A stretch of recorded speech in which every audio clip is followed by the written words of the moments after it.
Roma 6 ayat 6 sampai ayat yang ke-13. Kita baca bersama-sama. Kita suaranya keras. Ya, 1 2 3. Karena kita tahu bahwa manusia lama kita telah turut disalibkan supaya tubuh dosa kita hilang kuasanya, agar jangan kita menghambakan diri lagi kepada dosa. Sebab siapa yang telah mati, ia telah bebas dari dosa. Jadi jika kita telah mati dengan Kristus, kita percaya bahwa kita akan hidup juga dengan Dia. Karena kita tahu bahwa Kristus sesudah Ia bangkit dari antara orang mati, tidak mati lagi, maut tidak berkuasa lagi atas Dia. Sebab kematiannya adalah kematian terhadap dosa, satu kali dan untuk selama-lamanya, dan kehidupannya adalah kehidupan bagi Allah. Demikianlah hendaknya kamu memandangnya, bahwa kamu telah mati bagi dosa, tetapi kamu hidup bagi Allah dalam Yesus. Sebab itu hendaklah dosa jangan berkuasa lagi di dalam tubuhmu yang fana, supaya kamu jangan lagi menuruti keinginannya. Dan janganlah kamu menyerahkan anggota-anggota tubuhmu kepada dosa untuk dipakai sebagai senjata kelaliman, tetapi serahkanlah dirimu kepada Allah sebagai orang-orang yang dahulu mati, tetapi yang sekarang hidup, dan serahkanlah anggota-anggota tubuhmu kepada Allah untuk menjadi senjata-senjata kebenaran. Luar biasa ini firman Tuhan pagi hari ini. Saudaraku yang dikasihi dalam Tuhan Yesus, saudaraku yang berbahagia pada pagi hari ini, dalam khotbah saya pada subuh ini, kita akan membahas tentang dosa. Dosa. Apa itu dosa? Maut. Hasil dari dosa adalah maut. Apa itu maut? Akibat dari berbuat dosa. Ya. Maut menghasilkan apa? Kematian. Ya.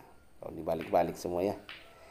Nah, di ayat 6 dikatakan karena kita tahu bahwa manusia lama kita telah turut disalibkan. Manusia lama, ada manusia baru, ada manusia lama. Manusia lama itu yang mana? Manusia baru itu yang mana? Manusia lama itu, manusia lamamu seperti apa? Apa? Iya, menuruti kedagingan. Itu manusia lama. Ya, apalagi?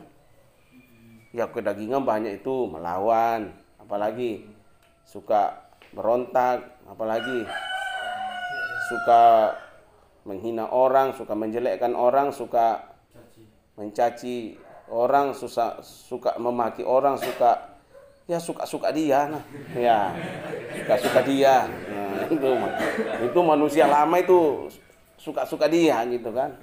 Manusia baru, apakah dia masih suka dia? Oh, manusia baru apa? Suka Tuhan kan? Ya, karena sudah dibaharui. Ya. Karena kita tahu bahwa manusia lama kita telah turut disalibkan. Berarti setelah Yesus mati di atas kayu salib, manusia lama kita sudah disalibkan, artinya sudah tidak ada kan?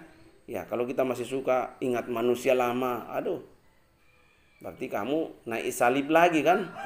Nah, menyalibkan Tuhan lagi. Nah, jadi dikatakan karena kita tahu bahwa manusia lama kita telah turut disalibkan supaya tubuh dosa kita hilang kuasanya. Untuk apa sih? Manusia lama kita ikut disalibkan sama Tuhan. Manusia lama kita ditanggung semua sama Tuhan Yesus kan. Ikut disalibkan. Supaya kuasa dosa. Ya. Berarti dosa itu tidak berkuasa lagi di dalam hidup orang-orang yang sudah dibaharui hidupnya oleh pengorbanan Tuhan Yesus. Harusnya nggak ada dosa lagi, nggak berkuasa lagi. Ya, tapi kenyataannya apa? Kenyataannya dosa tidak berkuasa lagi. Harusnya gitu kan? Tapi kenyataannya dosa tidak berkuasa. Lah kalau masih jalan berarti kamu sia-sia itu pengorbanan di kayu salib kan?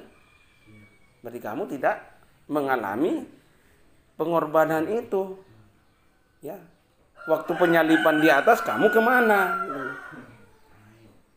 Lagi main kata Bagas. Ya, jadi harusnya tidak ada lagi dikatakan di situ kita, tubuh manusia lama kita turut disalibkan supaya tubuh dosa kita hilang. Kuasa dosa itu ya, kuasanya tidak ada lagi. Jadi dosa tidak menguasai lagi. Sebelum Yesus berkorban di kayu salib, kita diatur sama dosa, keinginan kita. Tapi setelah manusia lama disalibkan, kuasanya nggak ada lagi. Ya, bukan diri kita lagi yang mengatur, tapi Tuhan yang mengatur. Ya, kamu mau makan mungkin dulu, ya asal makan, nggak ingat berdoa. Ya karena manusia lama yang bicara gitu. Tapi sekarang kamu mau makan, selalu ingat berdoa. Ya. Nah itu artinya Tuhan yang berbicara kan, Tuhan yang mengatur. Kamu melakukan segala sesuatu, kamu tanya dulu sama Tuhan. Kalau dulu boro-boro tanya sama Tuhan, jalan dengan pikiran dan kemauannya sendiri. Tapi sekarang berpikir, ya, berpikir. Ya, sama orang kan semakin tua semakin berpikir. Kalau kita masih muda kan, wah semua makanan bisa masuk kan. Kalau orang sudah tua, ada kolesterol, ada darah tinggi, sikat yang asin-asin, udah. Jalan goyang, ya selesai. Kalau masih muda, wah semua sampah dikasih masuk dalam tubuh kan. Ya. Sama kalau kita manusia lama, wah semua kita sekehendak kita kan mau sakitin orang, ya terserah saya, suka-suka saya. Tapi setelah kamu jadi manusia baru, ya Tuhan yang mengendalikan di diri kita. Jadi setelah pengorbanan Yesus itu kuasa dosa nggak ada lagi. Saya percaya, sangat percaya kan firman Tuhan katakan seperti itu. Harusnya kita semua tuh nggak dikuasai dosa lagi, tapi yang menguasai adalah Tuhan. Ya, ayat 7 dikatakan gini. Ya, sebab siapa yang telah mati, ia telah bebas dari dosa. Ikut mati di kayu salib. Ya, artinya apa? Dosa kita sudah ditebus. Ya, dulu kita dikuasai oleh dosa, kita diperbudak oleh dosa, kita diperbudak oleh keinginan kita. Tapi setelah pengorbanan Tuhan Yesus, kita adalah orang-orang yang merdeka. Kita adalah orang-orang yang bebas. Ya, bebas dalam arti dikuasai oleh Tuhan. Ya, di bawah otoritas Tuhan. Ya, semua di bawah kendali Tuhan. Ya. Jadi jika kita telah mati dengan Kristus, kita percaya bahwa kita akan hidup juga dengan Dia. Kita udah ikut mati di kayu salib, jangan berbahagialah. Hadiah yang paling besar dalam hidup ini adalah keselamatan. Nah, jadi kita sudah hidup dengan Kristus, kita sudah mati dengan Kristus. Jadi kita percaya bahwa kita hidup juga dengan Kristus. Ya. Karena kita tahu bahwa Kristus sesudah Ia bangkit dari antara orang mati, tidak mati lagi, maut tidak berkuasa lagi atas Dia. Yesus mati berapa kali? Satu kali. Setelah Dia mati, bangkit kan? Setelah Dia bangkit, mati lagi enggak? Pernah dengar enggak orang mati dibangkitkan? Lazarus berapa hari mati? 4 atau 3? Ya, hari. Setelah dia mati, setelah dia dibangkitkan, hidup lagi enggak? Setelah hidup, dia mati lagi enggak? Mati lagi. Ya kan? Ya. Dia mati, kemudian Yesus bangkitkan dia. Dia hidup berapa tahun mungkin. Setelah itu mati lagi kan? Tapi pernah Alkitab catat enggak? Setelah Yesus disalib, mati, dan dibangkitkan. Setelah dibangkitkan Yesus kemana? Ke kuburan atau ke surga? Dia mati, dia turun nggak lagi ke dunia orang mati? Enggak. Ya. Setelah dia dibangkitkan, dia jadi bukan tubuh jasmani seperti manusia lagi. Tapi dia udah tubuh roh. Makanya ketika murid-muridnya di loteng, tiba-tiba dia muncul. Ketika murid-muridnya orang banyak di danau Galilea atau Genesaret, tiba-tiba dia muncul di situ. Ya, karena dia sudah menjadi tubuh roh. Ya. Tidak dibatasi lagi oleh ruang dan waktu. Dia ada di mana-mana gitu. Dia kembali kepada ketuhanannya gitu kan. Ya. Roh, ya. Jadi dia tidak mati lagi. Dikatakan karena kita tahu bahwa Kristus sesudah ia bangkit dari antara orang mati, tidak mati lagi. Maut tidak berkuasa lagi atas dia. Tidak berkuasa lagi atas dia. Ya, harusnya kita juga yang sudah mati bersama dengan Kristus, maut tidak berkuasa lagi atas diri kita. Dalam artian apa? Bukan berarti kita tidak mati, tapi rohani kita tidak mati lagi kan. Roh kita ini udah jadi milik Tuhan. Ya, kita udah tahu tempat kita di mana gitu loh. Ya, kalau dulu sebelum kita mati bersama Kristus, jelas-jelas tempat kita di neraka. Ya, tapi setelah kita mati bersama Kristus, bangkit bersama Kristus, maut tidak berkuasa lagi atas diri kita. Ya, jelas tempat kita, sorga. Ya kan? Sebab kematiannya adalah kematian terhadap dosa, satu kali dan untuk selama-lamanya, dan kehidupannya adalah kehidupan bagi Allah. Ya. Harusnya kalau kita sudah bangkit bersama Kristus, kehidupan kita itu bukan untuk dosa lagi, tapi untuk kemuliaan Tuhan. Ya. Hidup orang yang sudah dibangkitkan bersama Kristus adalah hidup untuk memuliakan Tuhan, bukan untuk berbuat dosa lagi. Makanya itu menjadi perenungan kita. Apakah aku sudah mati bersama Kristus? Apakah aku sudah bangkit bersama Kristus? Berarti hidupku harus hidup yang memuliakan Tuhan. Nah, itu ya pasti akan selalu Roh Kudus berbicara dengan kita. Hidupmu harus memuliakan Tuhan. Ya. Kamu jengkel sama orang, hidupku harus memuliakan Tuhan. Ya. Kamu apa lagi? Tersakiti sama orang, hidupku harus memuliakan Tuhan. Saat kamu ujian, ulangan, ada godaan untuk melihat buku, hidupku harus memuliakan Tuhan. Saat kamu di sekolah ketakutan, hidupku harus memuliakan Tuhan. Roh yang ada di Paulus kecil daripada roh Tuhan yang ada dalam diriku. Kamu mencium bau-bau kemenyan, bau-bau bunga melati, hidupku adalah milik Kristus. Aku tidak akan ketakutan. Ya. Tapi kamu takut kedinginan di situ, nah berarti roh yang ada dalam dirimu itu kecil. Padahal firman Tuhan katakan roh yang ada dalam dirimu itu adalah roh yang besar. Ya, jadi demikianlah hendaknya kamu memandangnya, bahwa kamu telah mati bagi dosa, tetapi kamu hidup bagi Allah dalam Kristus Yesus. Ya, harusnya hidup kita memuliakan Tuhan. Itu pegang terus. Hidupku akan memuliakan Tuhan. Ya, sejahat-jahatnya orang sama kita, tetap diampunilah. Ya, tetap hidupku memuliakan Tuhan. Ya, sejelek-jeleknya muka kita, kita ini adalah ciptaan Tuhan, pasti baik. Secantik-cantiknya muka kita, seganteng-gantengnya muka kita, jangan kita sombong. Karena semua karena Tuhan. Ya, jadi kembali sini.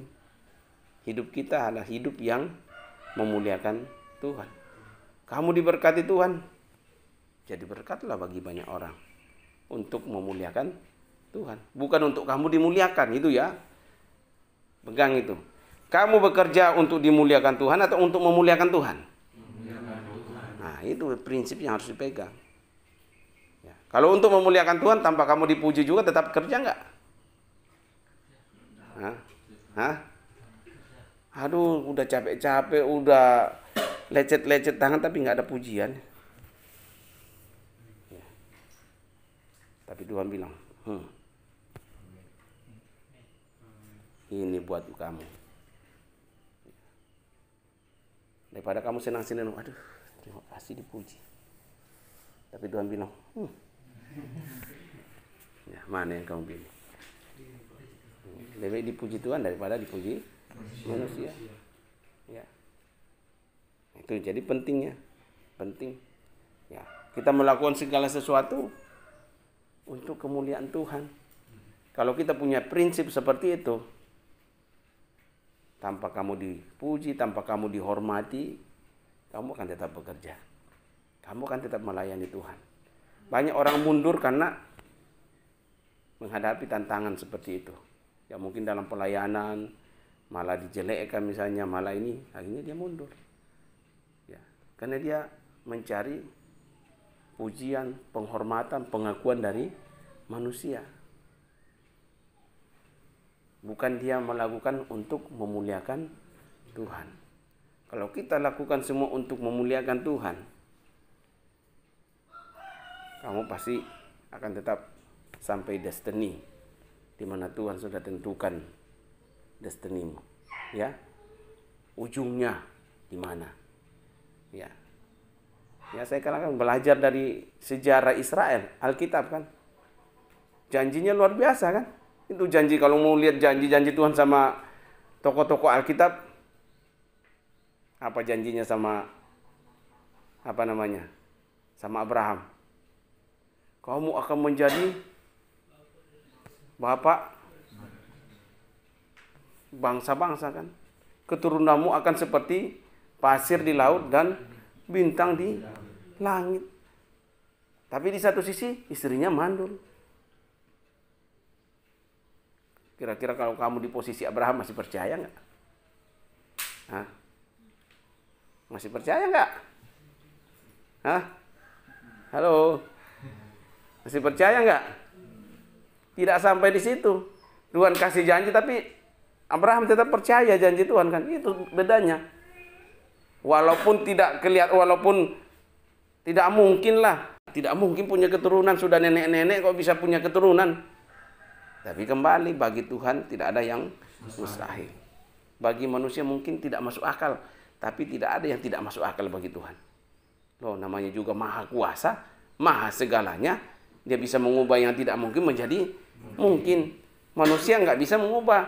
Kalau bilang emas diubah jadi plastik, ya nggak mungkin kan? Bisa nggak emas dirubah jadi plastik? Nggak mungkin. Ya. Tapi Tuhan bisa mengubah. Manusia bisa mengubah. Saya kutuk kamu jadi kodok. Bisa nggak Valen jadi kodok?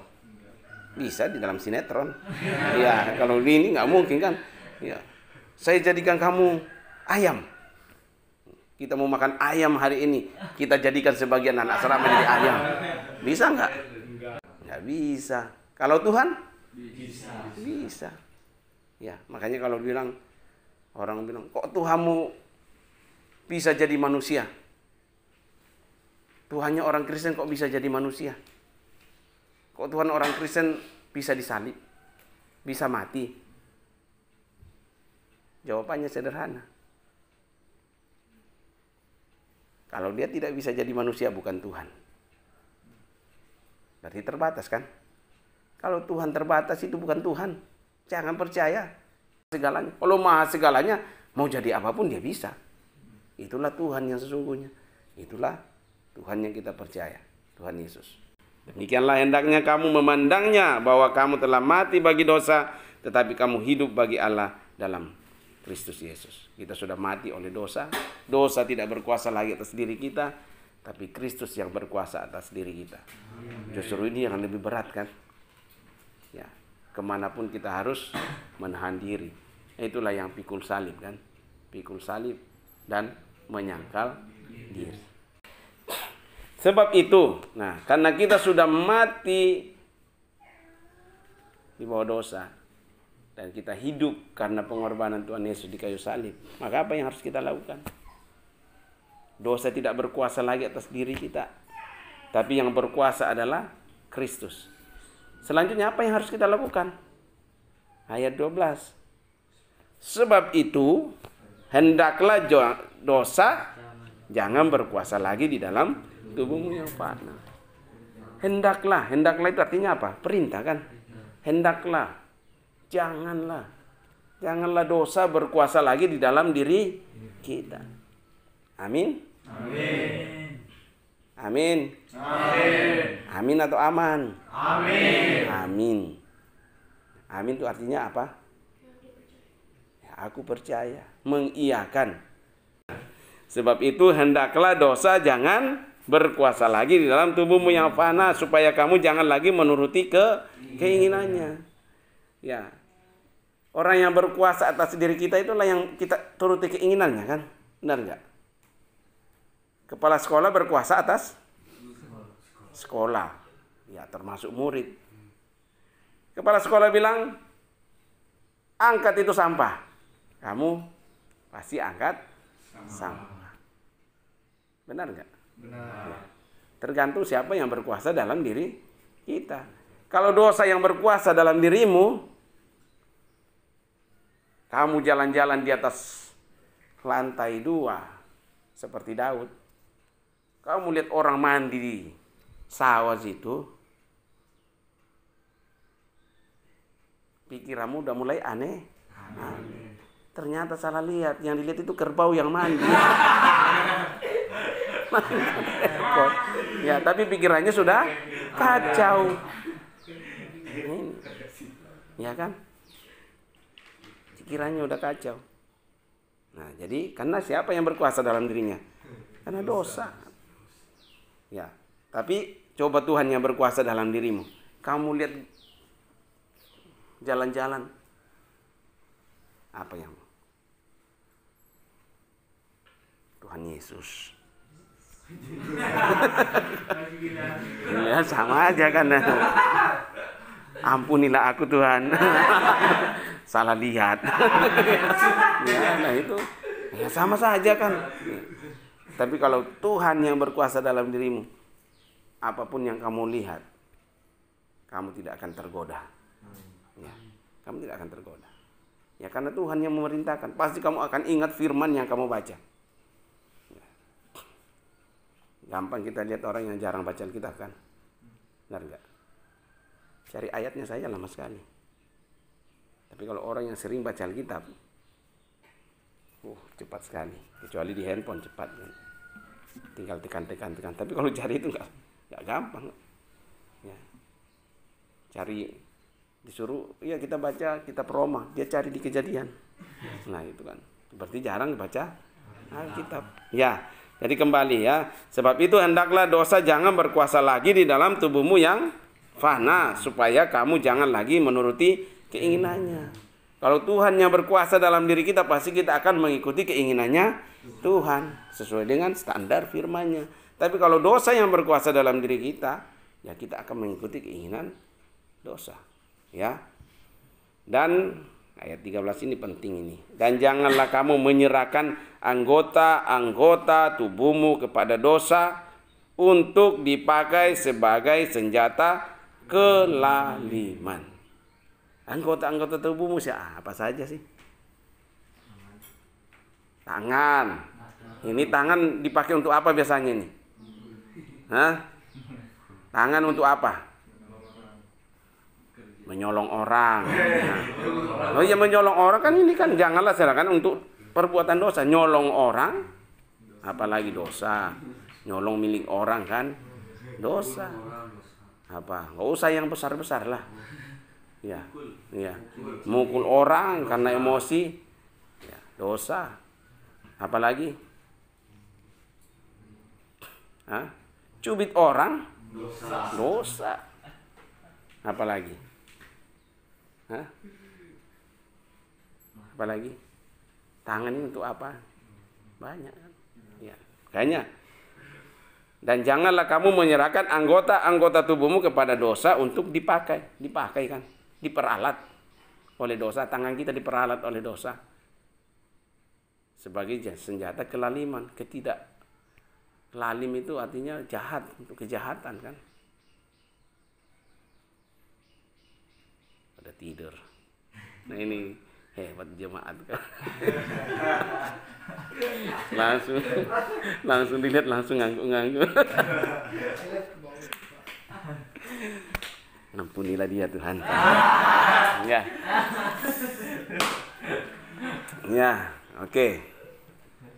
Tangan tadi ya. Ya. Kamu jalan ke sekolah, kamu lihat rambutan orang. Udah dipakai untuk hal-hal yang tidak baik. Ya. Oke, yang kedua mata. Mata apa? Hah? Apa? Melihat. Ya. Mata gunanya untuk apa? Melihat. Tapi kalau hal-hal yang tidak baik, bisa tidak dipakai dosa mata ini? Biasanya mulai dari mana? Dari mata turun ke pikiran dulu ya. Ya. Baru siapa yang menyuruh tangan untuk mengeksekusi? Kan mata kan nggak bisa mata kan? Ya. Ya, tangan sudah mulai bergerak. Ya, kamu mulai dari mata kan? Ya. Mata itu adalah jendela dunia kan? Nah, jendela dunia bisa melihat. Ya. Makanya orang buta kan dia nggak bisa melihat kan? Ya, dia nggak tahu. Dia nggak bisa bedakan cantik, jelek. Dia nggak tahu kan? Ya. Dia nggak tahu. Yang dia nggak tahu siang malam nggak tahu. Ya karena hanya gelap kan. Ya, kecuali orang yang lahir melihat kemudian buta. Beda. Dia pernah lihat itu yang paling menderita. Tapi kalau buta dari lahir, ya dia cuma tahu hitam putih. Putih juga nggak tahu, cuma hitam kan nggak bisa bedakan kok. Ya. Nah, jadi mata ini bisa dipakai oleh kuasa dosa untuk melakukan kelaliman. Ya. Mata, pakailah matamu dengan baik. Telinga? Mendengar. Tapi kalau dipakai dosa itu apa? Ketika apa? Ya. Kamu mendengar misalnya Tian misalnya. Masa kamu dibilang itu si Valen kamu terlalu gendut. Udah gendut jelek lagi. Ini yang mendengar kira-kira kamu emosi nggak? Emosi ya. Emosi nggak kalau dengar seperti itu? Iyalah. Bukan masalah gendutnya. Udah gendut jelek lagi. Nah itu yang bikin panas kan? Ya. Padahal Valen mungkin nggak ngomong gitu, tapi pendengaran itu bisa membuat orang kacau kan? Ya.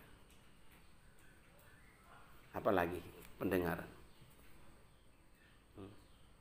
Kalau kita pakai mendengar yang baik, oh di sana ada gempa, butuh pertolongan, kamu tergerak untuk menolong kan? Berarti pendengaranmu baik. Suara Tuhan yang kamu dengar itu kamu tolong orang kan? Ya. Terakhir, janganlah kamu menyerahkan anggota-anggota tubuhmu kepada dosa untuk dipakai sebagai senjata kelaliman. Tapi sebaliknya apa? Tetapi serahkanlah dirimu kepada Allah sebagai orang-orang yang dahulu mati, tetapi sekarang hidup, dan serahkanlah anggota-anggota tubuhmu kepada Allah untuk menjadi senjata-senjata kebenaran. Pakai seluruh anggota tubuh kita, mata, hidung, mulut, telinga, kaki, tangan, untuk menjadi alatnya Tuhan untuk melakukan hal-hal yang baik, hal-hal yang benar. Itu yang Tuhan mau. Ya. Ringan tangan itu artinya suka menolong. Ringan kaki artinya ya, cepat melangkah ketika ada orang yang membutuhkan. Ya, semua pakailah untuk ini. Bukan mulut kita pakai untuk ribut dengan orang. Jadi pakailah semua itu untuk menjadi senjata kebaikan untuk hormat dan kemuliaan nama Tuhan. Saya kira cukup ya. Semoga kamu paham. Semoga kamu tahu.